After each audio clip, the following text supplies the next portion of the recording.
This is the Purple Passion Project with host and clinical sexologist, Dr. Stacy Friedman. This is your go-to podcast for raw, real, and irresistibly juicy conversations about sex, intimacy, connection, and everything in between. Whether you're feeling a little stuck in your love life, curious about what turns you on, or just craving conversations that actually matter, you're in the right place. So now, please welcome the host of the Purple Passion Project, Dr. Stacy Friedman. What do you get when you mix purple, passion, and permission to be your true self? This podcast. Hello, I'm your host, Dr. Stacy, and this is the Purple Passion Project, coming to you live and unfiltered. This is the show where we talk sex, intimacy, connection, and everything underneath the surface, because let's be honest, small talk is boring and you're ready for the good stuff. So just relax, drop your guard, get ready for truth, laughs, maybe a few gasps, and a whole lot of passion. So I wanted to talk a little bit about today's episode, and it's one that's going to hit deep with all of us in the right ways. I'm joined by Dr. Eva, licensed marital and family therapist, and her husband, Paul. They're a powerful couple who have walked through fire together and have come out even better. So we're going to be sharing a very raw and intimate journey of what happens to love, sex, and connection when a woman's body crashes, and how them as a couple learn to navigate fear, physical limitations, and a whole new rhythm of intimacy, which you have to do when you have medical issues. So this show is going to invite you into the space where love is going to adapt, sex is going to be reimagined, and healing is going to be shared together between the two. So we're going to dive deep into how medical issues can shake the foundation of your sex life, because I know I've been through it and they've been through it as well. Communication, vulnerability, and trauma-informed care can definitely help rebuild it stronger. So I'm going to bring them on and say hello. Hi, guys. Hi, Stacy. This is great. You're my first couple on my show, so I'm very excited to have both of you here. We're glad to be here. Thank you for having us. Let's dive in and enjoy each other, you know? Yes, absolutely. All week, actually. Awesome. Well, it's definitely a story that I know that a lot of people can relate to, because a lot of these situations that we have medically, a lot of people don't talk about because, you know, either there's shame or it's personal. And so many medical issues definitely hit hard in the bedroom, for sure. Yes. So if you want, Dr. Eva, give us a little idea medically about what happened and how the experience definitely affected you and your relationship. Yeah. Well, I think it's a really good idea for us to start around the time when it happened. I had just lost my father. He had just passed away from a massive heart attack at that time. And I was going through a lot, you know, the mourning and the grief and everything. And I was thinking, he's a liver and kidney transplant patient. You know, first of all, everyone should know, you know, he's like the walking bionic man, you know, so we never thought he was going to actually go. But he did, you know, and it was like a shock for all of us, and especially me and my sister. So I was recovering from that. And I started to really get into my health. You know, I really wanted to take care of myself and maybe start supplementing myself a little bit more at that time. And I think my dad's liver concerns also informed my decision to start taking milk thistle. But at the time, normally I check into all the ingredients and things like that before I start taking it, check the milligrams, how much should I take and all that. But I didn't at that time, which is really strange. Well, your head was filled with too many other things going on, I'm sure. Yeah. In hindsight, it's strange, but I think that's what happened. A lot of just, it was like 4 or 5 months in, you know? So anyways, I started taking this milk thistle product, and, you know, the FDA doesn't regulate supplements. And I just assumed at that particular time that whatever they said the milligram was is the regular dose. Well, anyway, the brand itself had a super physiological amount of milk thistle in it. And I did not realize it until a month and a half in, but it was already too late. So I started taking, it was like 5,000 milligrams of milk thistle, basically. It was one pill, by the way. And normally you're only supposed to take 50 to 100 just to give you an idea, right? So what happened is my liver got taxed and my body started getting taxed. And so the more I started taking this for this next month and a half, I think it was about 6 weeks or something like that in hindsight. Everything's a little foggy, to be honest, when I was thinking about the time frame and when it started, because I was so sick. And I got sick really quickly while I was on it, because I think I had an anaphylactic response to the milk thistle because I was having too much. So anyway, I took this milk thistle and I had a crash in my system, so much so that I couldn't feel anything sexually. My body shut down, and it was really scary.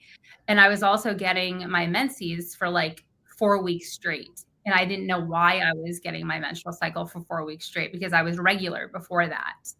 So it turns out that I was getting it because I was on this supplement, and I didn't know all of this until later.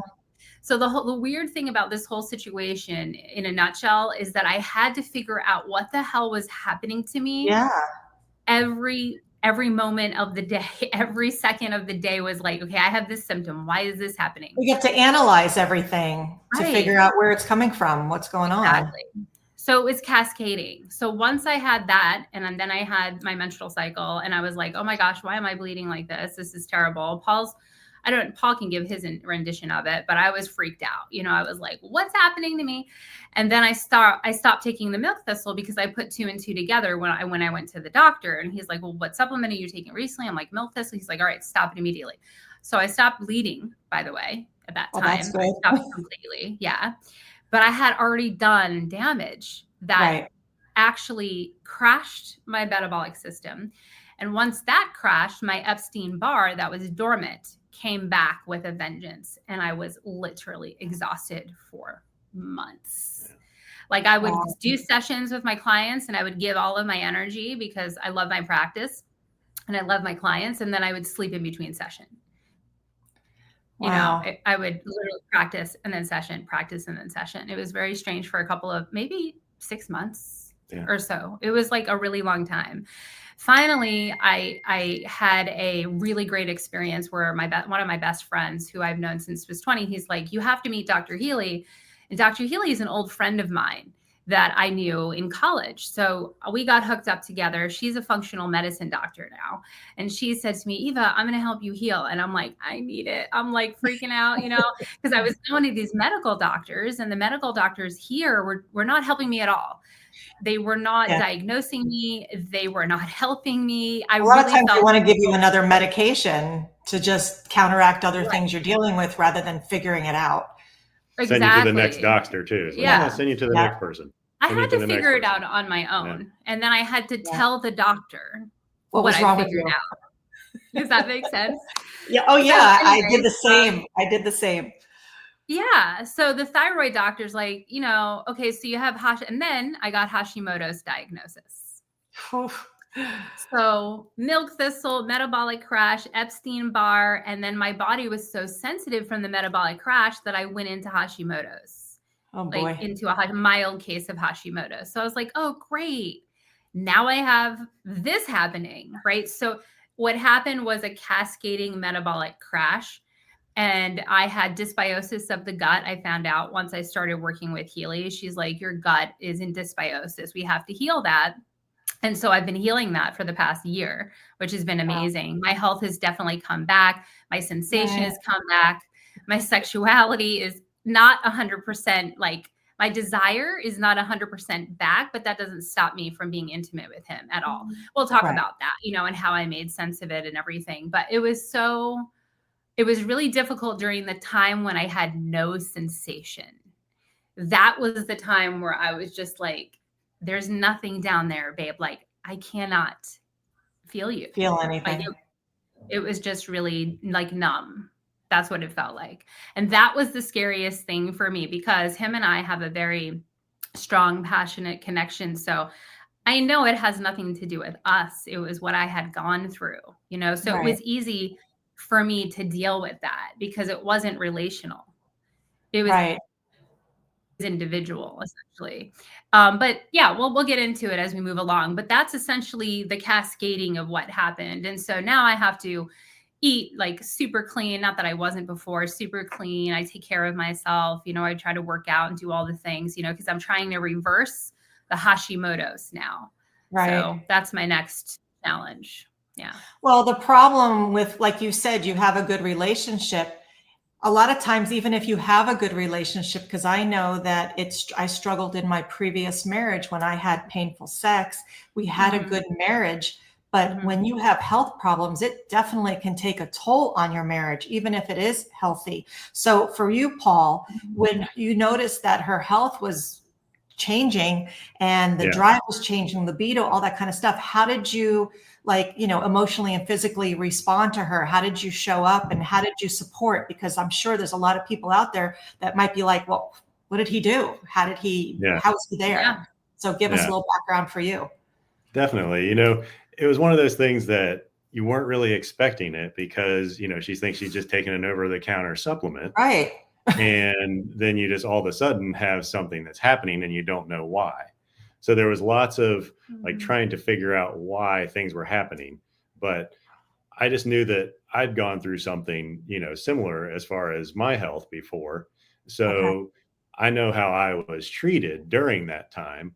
And I also wanted to make sure, like, just in general of our relationship, I'm her rock. I'll always show up whenever she needs me, however she needs me.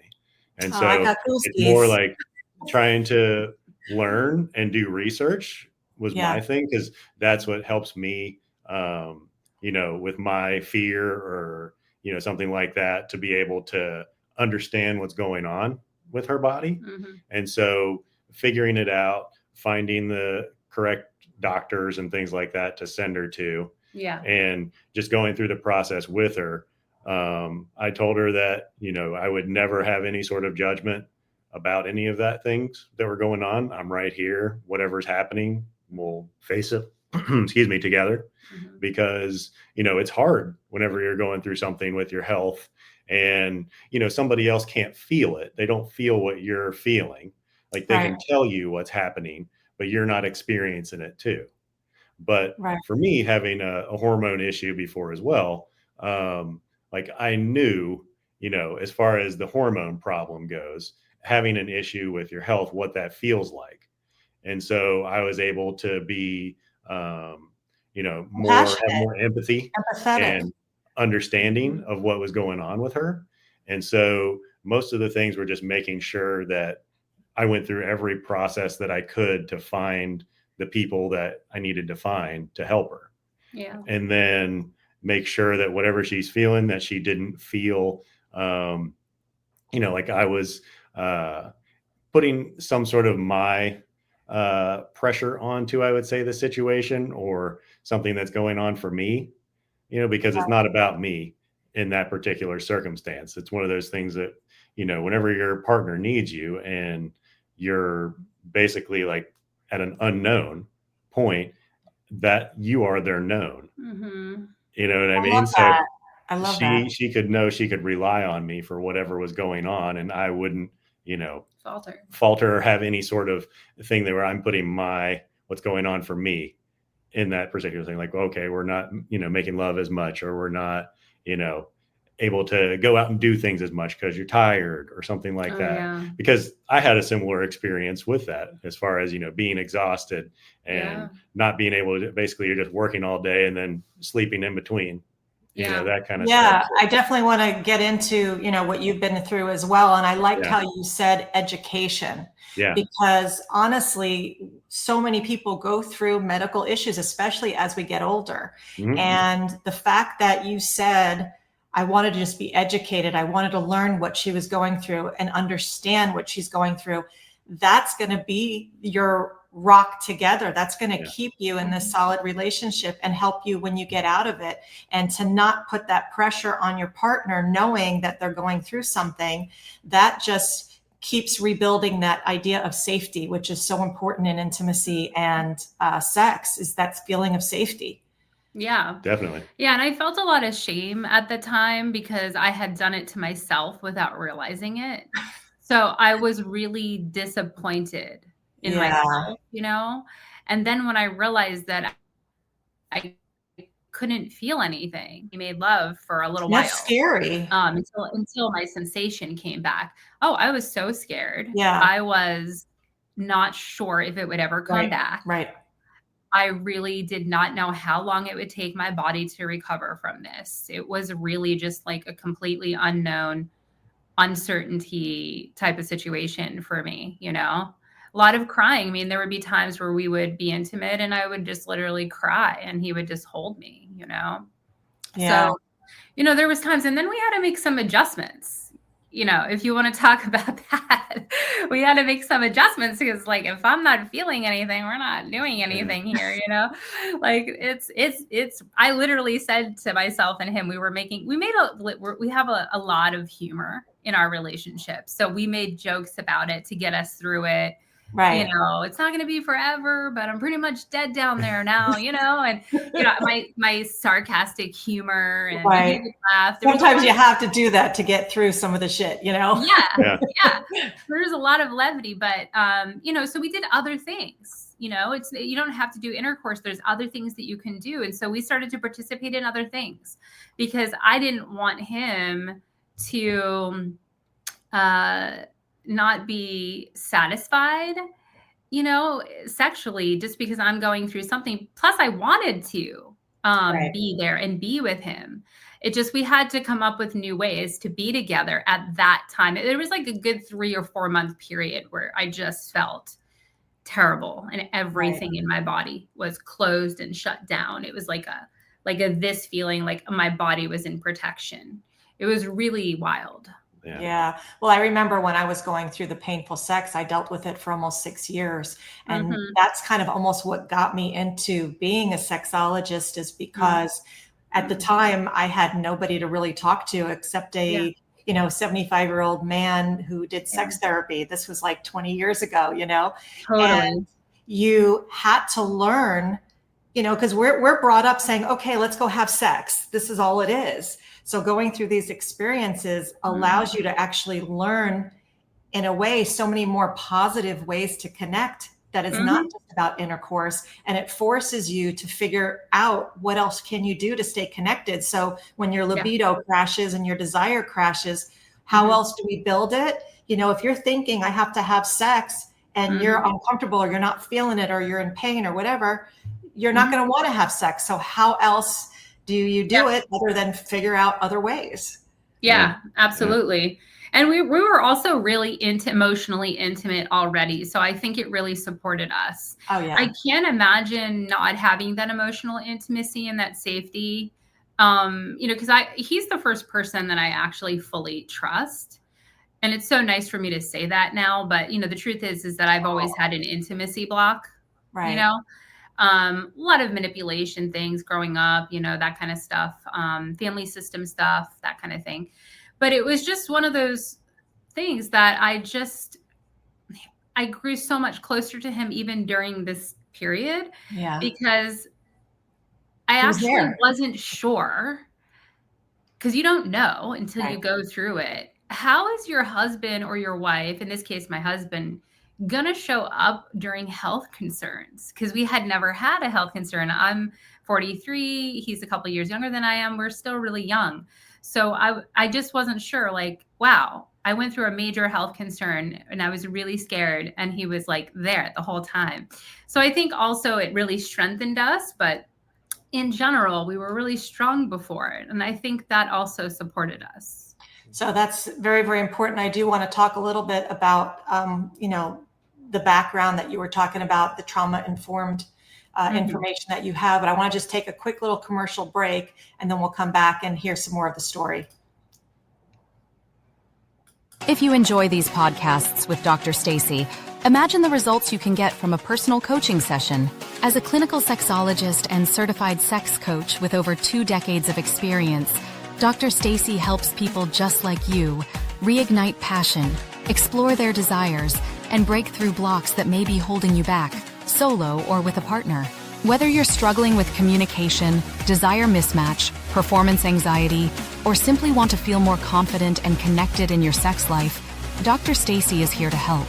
She offers a complimentary 15-minute consult so you can see if working together feels right. Visit drstacyfriedman.com to schedule your free call today, and let's take your passion to the next level. And we're back. I wanted to bring up, because you had mentioned about, that he was one of the first people that you truly trust. Mm-hmm. So with you being a therapist and knowing information about the trauma and connections and everything like that, how did that help guide you through the experience? And what were some of the communication blocks that maybe you might have hit on the way, if any? Yeah. It's a really good question. I think I would imagine a lot of people experience communication blocks during things like this. We stayed open the whole time because it was already something that we were doing. But I will say that we had already done years of work and diligence in our relationship, doing family of origin work, understanding what our triggers are, learning how to communicate with each other, how to repair, all the things that I teach, we embodied in our relationship. Wonderful. And that was everything. That was everything. Like all the pre-work that we had done, all the foundation setting that we had done after his metabolic crash, actually, because he had a restaurant for 5 or 6 years, and we ended up selling it. Right after that, Paul went through his experience, which if you want to ask more questions, he's really cool about answering that stuff. But I watched him go through it, and he almost kind of went through, like, if you don't mind me saying, like a bit of a depression almost. It wasn't a bit of one. It was a depression. Yeah. Yeah. Right. And I watched him sleep a lot, so I went through this with him, like 3-4 years into our marriage, to be honest, and I didn't know what was happening. I was worried. I was concerned. I was trying to support him through it. And then, of course, I had my experience. So his experience actually informed this whole experience for both of us too, even though it was happening to me this time and I was freaking out, and a woman's body is a little bit more complicated when it comes to hormones, because we have hormones. And he only has the testosterone. That's like the main driver for his body. I wish I was that way. I'm just like, what am I taking? Am I taking progesterone? Am I taking, estrogen? I know, like on the patch, on the cream, on the pill. What are we? It really is terrible, and we need more advancement in that field for sure for women. But anyway, our relationship has grown a lot, and we had a lot of foundational aspects, but the strength of our marriage grew even more, and the depth of our marriage grew even more because this whole situation changed things in a way that I wasn't myself, and he was still really fully present. And I feel like I needed that in my nervous system. Like I needed to feel that in my relationship. There was something about it that was healing for me at the same time, Right. So, So in the situation, I want to hear, Paul, also about what you had gone through, but as you were dealing with her at the time, what, you had to obviously relearn each other. Like you said, you were a different person. Yeah. So while relearning her, how did you do it? And what advice would you give to other people who are going through this, where they do have to relearn their partner and their new desires, their lack of desires? How did you do that? And then I want to hear a little bit about your struggle as well. That sounds good. So a lot of the things that we went through as far as that with her and my experience before that, I would say that, whenever it first happened, I was having a little bit of like worry because you don't know what's going on. Right. And so I was needing to like go through each step and then see what she was going through at that step. So like, all right, what's happening for you right now? Mm-hmm. Okay. A lot of and communication. Then, the communication. I was going to say, literally asking questions. Yes, exactly. So how are you feeling today? Like every day, what's going on for you right now? Lots of questions as far as where she is right now. And not being annoyed by it. Exactly. And she doesn't know where she is. She might be different in a different spot each time of the day. She might feel good, earlier in the day, and then all of a sudden just have a crash. Oh, yeah. And then other days you might not feel good all day. And so relearning was basically just making sure that I took the time to check in with her and see what was going on for her as we progressed through time. So it might have been a week later, a month later. Who is my wife today? Who is my wife tonight? Who's Exactly. my wife tomorrow? Yeah. Yeah, there was Exactly. really no consistency at that time. Yeah. No, not at all, really. Yeah. For almost a year. And then so the Yeah. relearning process, it's more than we still want to connect. We still want to, be with each other. Yeah. So let's find ways that make her feel really loved and supported and happy and good. It doesn't have to necessarily be something sexual. We would sit there and I'd be like, all right, maybe we can sit this way and hug each other this way. Or I'll like lay down on the bed and have my head between her legs and she'll like, rub my head and that kind of stuff. So every couple have different things that they do and try. So just try closeness to be open of whatever the person's going on with, and then figure out different ways, like she said, to create more closeness and, build that intimacy in a different way. Right. Yeah. Well, that keeps you open for when she does have those maybe little spurts of energy, or your partner has those energy bursts where you're like, okay, I'm feeling good now because of all the support and communication and love and connection that we've had prior through the whole 100%. process has given me extra life and love to give it when I feel the energy. Yeah. So that makes a huge difference. Yeah. And I was going to say, you don't really realize how much kisses, hugs, rubbing each other, just being, affectionate really can help with her feeling better, as you go forward and try and help her heal in general. It might not be, that it happens right away, but you have little baby steps. Yeah. And you start to see things go better, and then a little bit better and a little bit better. And then a setback. Exactly. Then you'll have steps back, of course, but just trying to figure out the things that make you go forward. Yeah. He's very forward thinking. Yeah. And so Paul. whenever we were finding something, we're like, oh, okay, that works. And it might just be enough to where she felt good for a little bit longer. Right. And it might be just the energy needed to go back to work, let's say, and have Right. another session. Because when you're feeling down and you're feeling out, it's hard to get yourself up to do anything.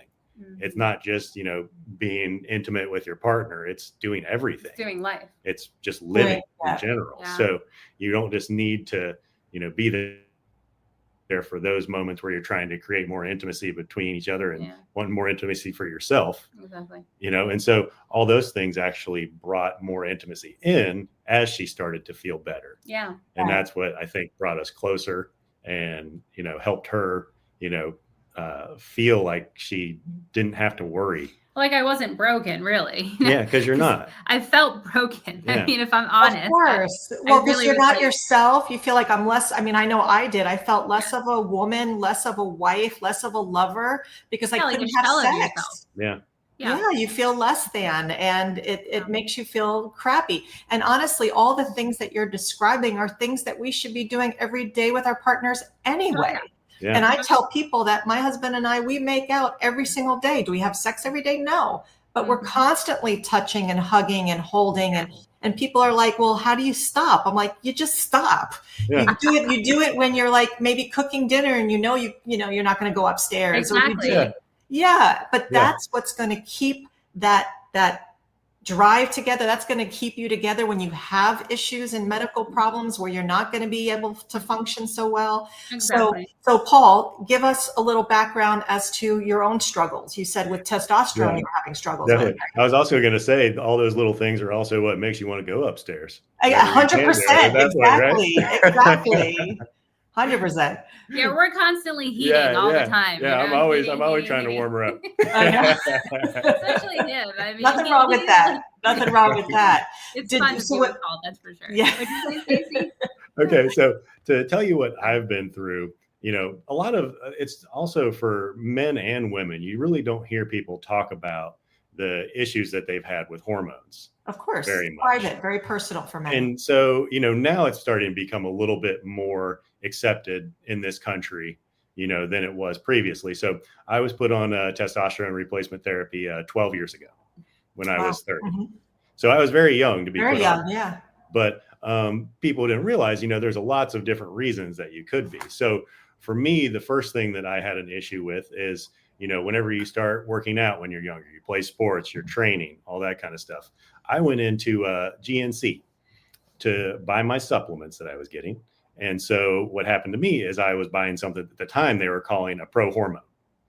And so this, mind you, I'm like 15, 16 years old, going in, buying my protein, buying my creatine, buying my amino acids. Oh, and I'm also buying my anabolics, because that's actually what it was.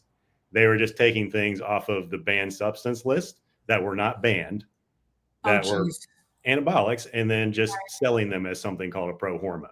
Yeah.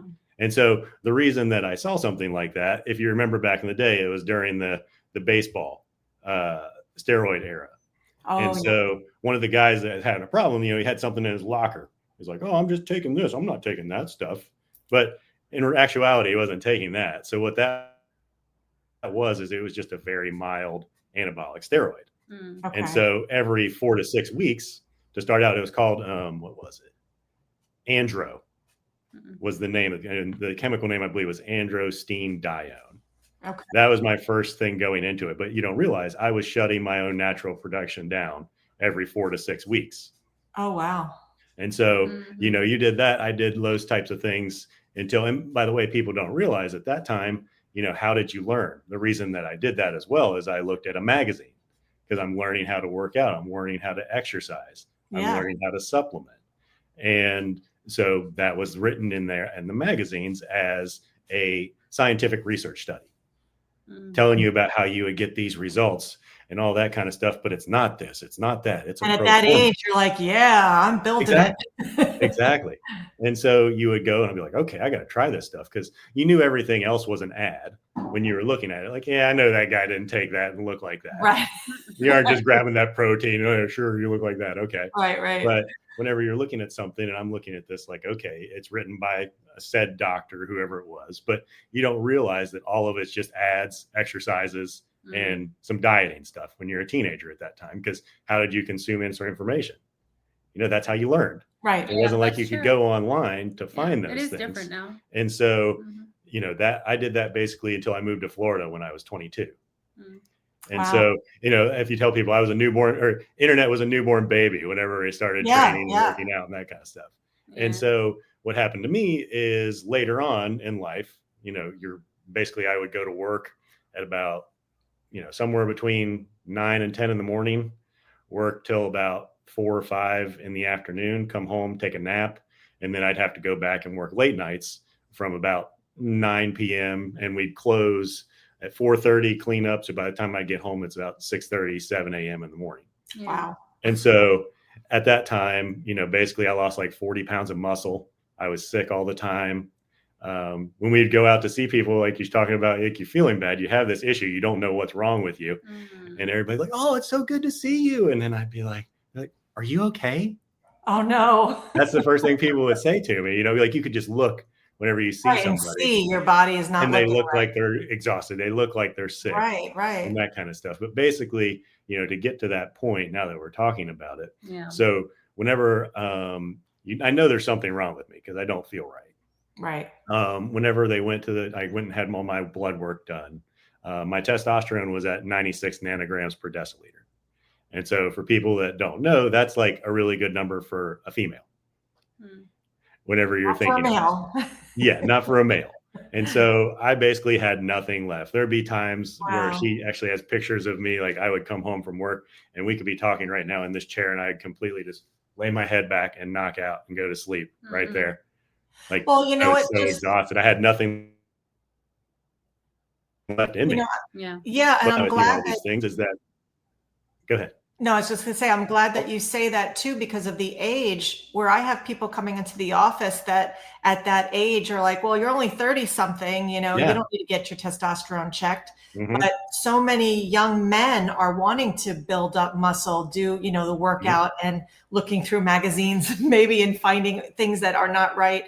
And you don't realize what you are doing in your body when you're taking these supplements. So this is so good to get this information out. So people that are feeling that way might be like, oh gosh, you know what?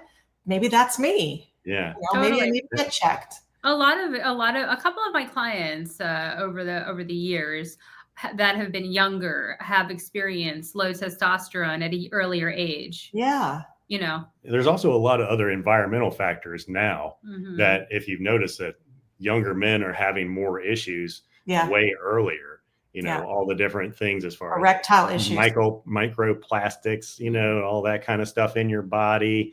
Like there's all kinds of environmental influences that are causing people to have low testosterone for men, you know, earlier in life. And then of course, other things, vices and things that people do, smoking, drinking, you know, that kind of stuff all plays into it, stress. And you add all those things together, it's like a perfect and storm. exactly, it makes it to where it comes on sooner. But the thing I was going to say is that whenever I was diagnosed with all these things, it wasn't as normalized for men as it is now. It was still taboo. Like what I say, how I was treated like a hot potato with the plague. If that makes because sense. men to not have, you know, a sex drive in the 30s, what's wrong with you? Or when you go to the doctor, they'd be like, oh, you're one of those people. Yeah. You know, and it's like, it's not like I did this on purpose. Like I knew what was going on to begin with. You do it knowingly and not knowingly. They would literally say that to him. Yeah, yeah. And so it was just such crazy. And then like when you would do that at first, regular doctors didn't want to see you. They're like, mm-mm. They didn't want to take and on so the liability. they're like, all right, I guess I've got to go to one of these anti-aging places. But they were flipping terrible. They just wanted to sell you everything that they possibly could.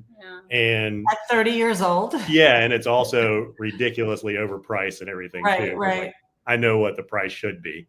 You know, I've already bought these things through my doctor and getting my insurance, but I know what it should cost and what I'm paying for monthly. And the prices of those things were just ridiculous that they're doing to people. And a lot of things that you didn't even need or anything like that. Like you haven't even tested me for any of these things. And you're telling me, hey, you want some of this? You want some of that? Exactly. You know what I mean? Not even doing blood work. And here, take this. So many times I go to the doctor and they say, oh, well, you know what?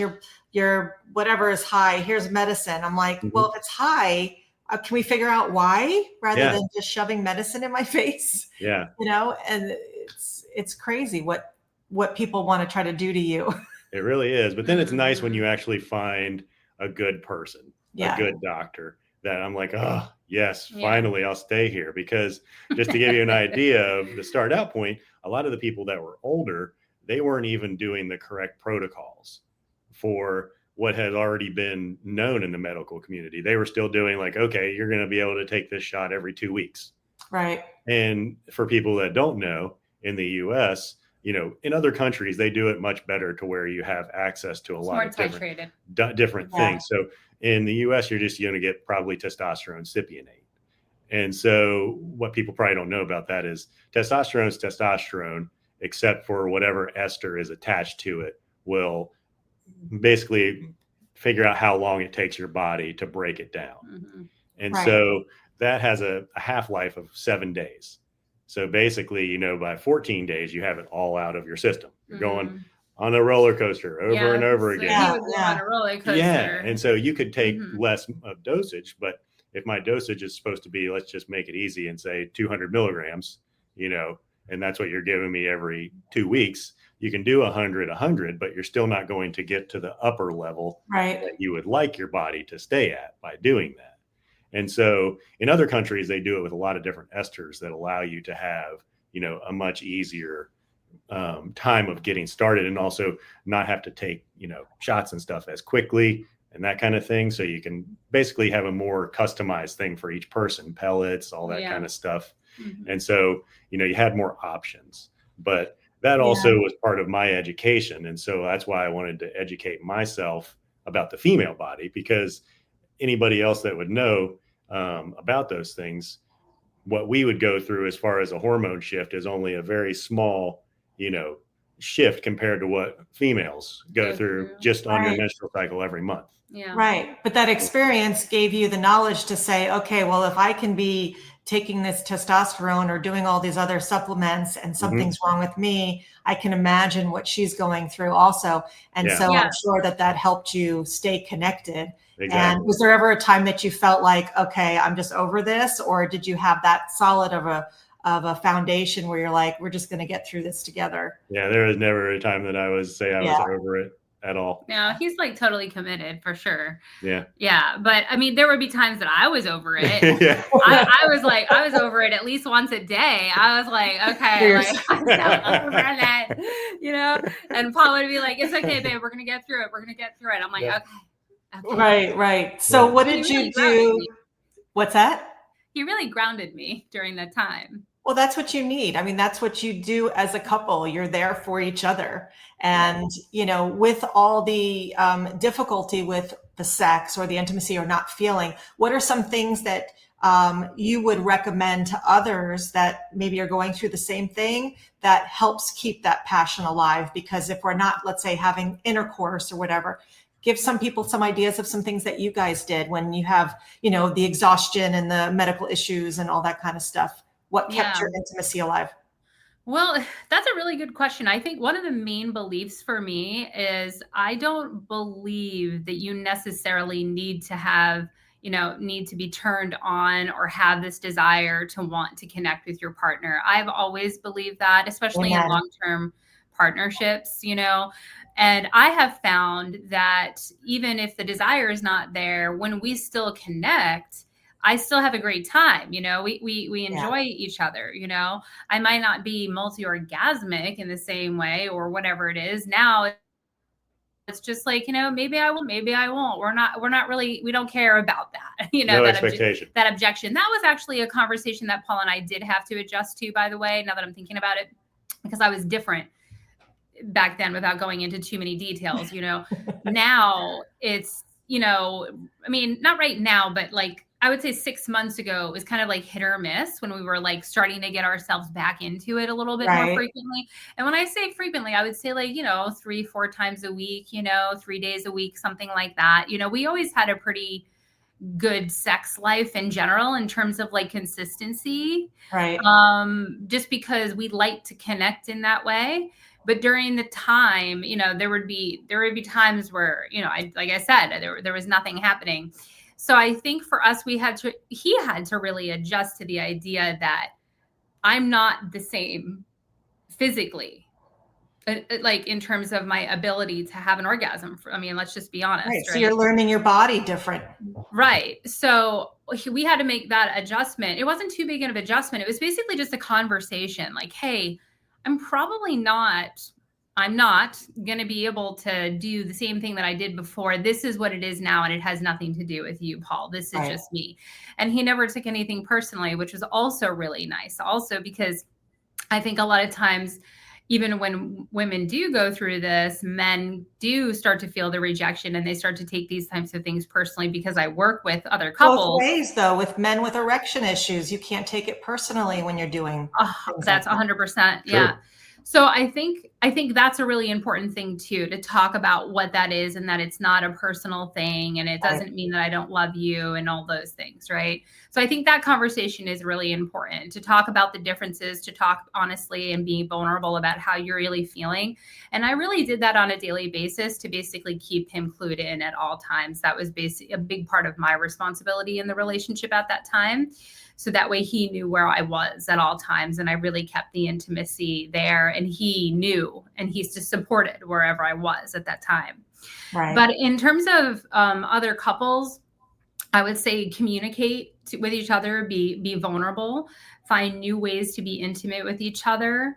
And pleasing him, let's say it's the same situation, pleasing your partner, especially if it's a male partner, there's plenty of ways to please them. You know what I mean? Like, yeah. I was like, yeah. And they're easy to please. You know what I mean? I think too, it's one of those things that you want to show interest in it too. Like, you might not be feeling good, but if it's your interest level, it's your passion towards your partner. And I don't need to feel, a bunch of things down there in order to have passion for him. That is always consistent, So that comes through even when we're not sexual, kissing, hugging, everything. There's passion at all times, right? Yeah. So I think that's important too, to feel passion for your partner and to actually give your partner your all. And I think that we both gave each other our all, whatever we had during that time. And still do. Yeah, that's the ideal thing, which I express to my clients all the time too. You don't necessarily have to have desire, first Yes, of all, because you need to sometimes be aroused first before desire is going to come. exactly. And you can't necessarily get aroused unless you allow yourself to connect. If Yes. you don't allow yourself to say, you know what, I'm not horny, I'm not aroused, I'm not interested, then Mhm. you just completely put a wall up and don't allow 100%. yourself to connect. So it's so important Mhm. to be able to say, you know what, I may not be in the mood right now, but I would still like to connect, be close, hug, kiss. And then the next thing you know, I tell sometimes people a story. I said the same thing with my husband. I said, what would I do as a sex coach, being in bed, not being in the mood? I said to my husband, well, why don't we just kiss, hug, just whatever, relax. And we did. And then 2 minutes later, I'm just kind of like, okay, take your pants off. He said, Exactly. but I thought you said you weren't horny. I'm like, I am now. I'm aroused. Let's go. You I never know know. it's great. I think the foreplay thing is a really important too, because even if there is, I just saw a question or something come up. Yeah, I was gonna look at it. Okay, cool. Let's do it. I forgot what I was going to say. Let's go with the I got you. question. I was going to say Oh, you're yeah. also going to tune into the feel. Yeah, Like you're talking tune about into there. the feel. I'm tuning into whatever her feeling percentage is at that time. It might be super hot. It might not be there yet, but you can always raise that meter Yeah. as Absolutely. you Absolutely. go. You have to give it the chance. We have to Yes. Yeah. I want to just do real quick a question here, and then we're going to go to a commercial break. Great. I can relate to your guest. When I had Eshore placed, it wreaked havoc on my libido and many other issues. I've had multiple surgeries as a result, impacted me for months. My husband was great and understanding, but it was a struggle. Yeah. So I actually had Eshore as well. And that, for people that don't know, is a birth control that they put in your tubes, and it's permanent. And I had a hysterectomy due to it because of all the Oh, wow. complications I had. And then I had to have another surgery also, like this guest. And it did. I mean, I was bleeding for 8 weeks straight, nonstop, every day, waking up in the middle of the night specifically to go get some stuff so I don't bleed the bed. Wow. So there's a lot of people that I'm glad that we're having this conversation that are relating, because it definitely can affect you. And the fact that she's saying she has her husband that was understanding, it's definitely a struggle. Yeah. And for women that are going through this, that don't feel that they have their husband as a support, it can feel very isolating, Very lonely. very depressing, very lonely, vice versa. When the man goes through it in the relationship and the woman's like, I'm ready. And he's like, I'm having trouble here. Yeah. It's really tough when the other person doesn't want to come online and on board. And I usually find when there's an intimacy block or a sexual block, what I mean by that is like the couple's not sharing, there's not open communication, there's not this flow, Right. and that's what I do with my clients. I break through intimacy blocks, and we work through all the trauma that's unresolved, essentially.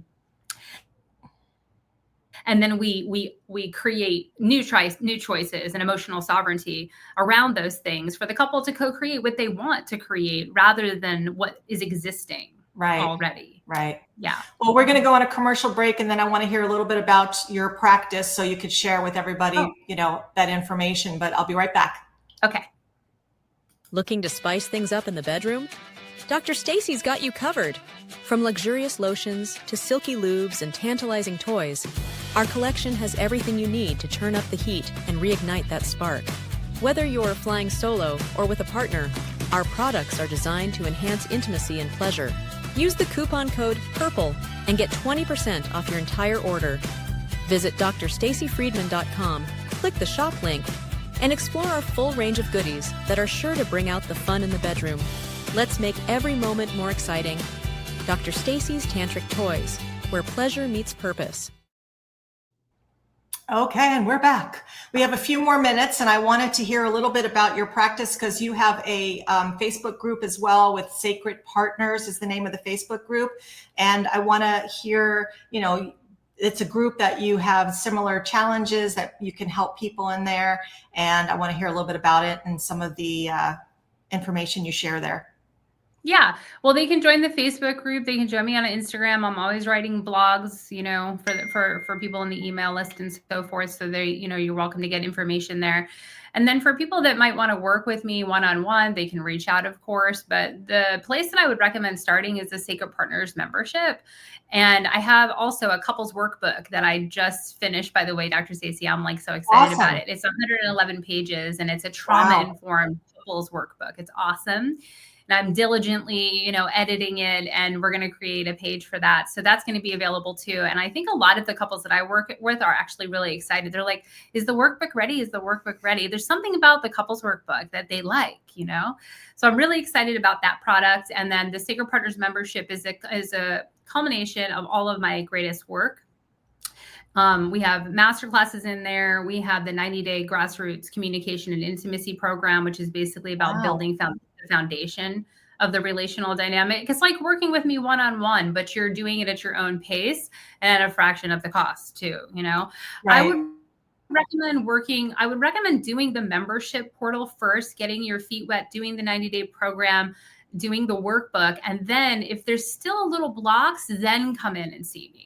Because there might be something deeper rooted. There might be something subconscious. There might be a trauma bond that's functioning in the relationship that we can figure out what's going on subconsciously, bring that to the surface and kind of create some change around. So I would come see me for more advanced work, but the Sacred Partners membership is an awesome place to start. And it's around $111 a month. It's a really good deal, and it's going to be valuable for you as a couple. Yes. And also all the new master classes that I do throughout the year, I send all the new master classes, all my new content, all my new programs is in that one hub. So they have everything that's there. And then they have all the new programs also, which is really cool. And they can send me emails for support also, which is really nice. Yeah. Things that are going on. And they're like, hey, can you create a program or work around with this? And then I'll create something for them. So it's really great community support. Yeah, definitely sounds very, very helpful. We'll put all your information up in a minute. But as far as any couples that are listening right now, do you feel that you have some helpful tips or maybe some type of a prompt or, something medically that they're dealing with medically that you can give a little bit of a helpful tip for someone to try? Yeah. One of the rituals that really supported Paul and I every single night is asking each other, what are the top 3 moments of our day? And it was really helpful for us to do that every single day. And then as we were talking about the top 3 moments, we were also talking about the feelings that we were having. And then we would get into a deeper conversation about things. And even if I was working all day or he was busy or whatever the case is, we would always end up in the bed at night, what were your top 3 moments of the day? So I love that exercise. And it's always positive.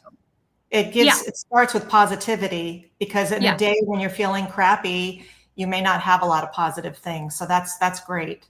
Yeah. And it really forced me at the time when I was going through all the things that I was going through to really focus on the blessings of my life and the gratitude that I was having.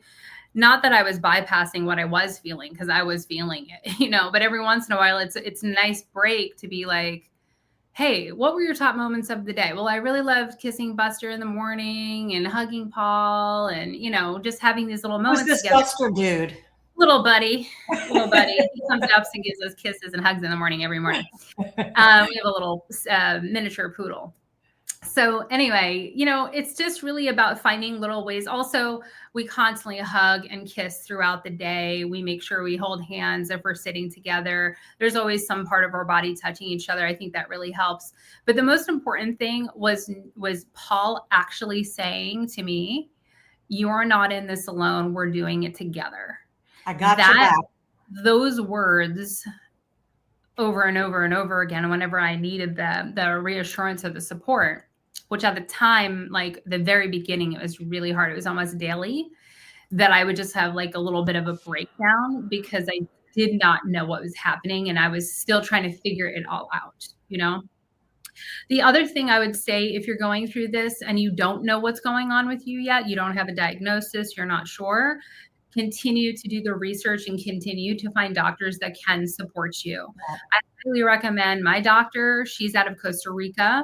She's affordable. Her name is Dr. Helene Ben David. If anyone in your community wants to reach out, she's a functional medicine doctor, and she is one of the most brilliant doctors that I've ever worked with, and I have never felt more supported medically in my life. Great. Out of all the doctors that I've met with, and I really truly do love her, and I feel that she has saved put years on my life. Is the best way to put it. She's put years on my life. I didn't know that the reason why my hair was turning silver, because my hair used to be much more silver than this. It's like a dirty blonde silver now. Before it was like super silver. I didn't realize that my hair turning silver was a sign of dysbiosis, for example. Wow. So your gut health is huge. You need to find the right doctor. Oh yeah. Parasites, making sure you're getting yourself clean, cleansed and you're getting the right supplements that you need for your body from a doctor that knows what she's doing, and is doing the hormone testing. So I got the hormone testing. So now I'm on a little 10 milligrams because I'm still in perimenopause, kind of getting in. I'm still regular. So I'm taking some progesterone now, only 10 milligrams, which has really helped a lot, actually. So there's little things that you can do to tweak. So don't give up. Even if you're in a place right now that just feels uncertain, know that you're going to get to a place where you're going to feel better, even if it doesn't feel like that right now. It's true. And I know when I was going through the eShore with the birth control, I had to find the right doctor that knew enough about how to remove them properly, because people are having botched surgeries left and right because of these things. And I remember after childbirth, when I was having the painful sex for 5 to 6 years, I spoke with on the phone 45 doctors and went in to actually see 9 before I found someone to help. So sometimes you have to be your own advocate. You actually have to. 100%. You have to. So you can't stop. You got to keep trying, doctor after doctor. Don't trust every single person that says we can't help you, or, we have to give you another medicine. Do what Paul did and educate. As he said, educate. Yes. That's what it's about, is educating.